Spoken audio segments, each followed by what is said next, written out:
Why does your scanner show the P003A engine code? What does it mean?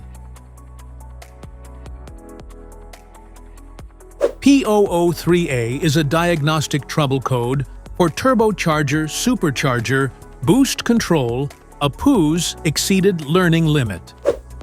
It indicates the PCM detects a technical issue in your engine's turbocharger or supercharger system. Under this circumstance, stop driving and repair your vehicle immediately. So, what causes this imbalance? Here are the most common culprits. This code is caused by these possible faults in your car.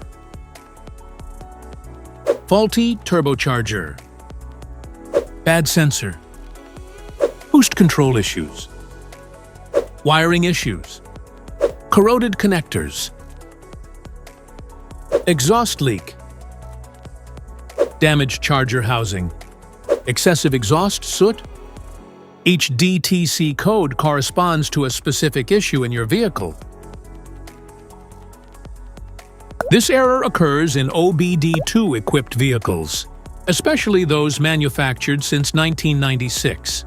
It is commonly found in Honda, Toyota, Audi, Chevrolet, and Ford.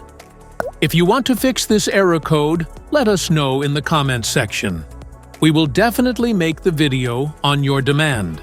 If you like this video, don't forget to subscribe to our channel. Thanks for watching.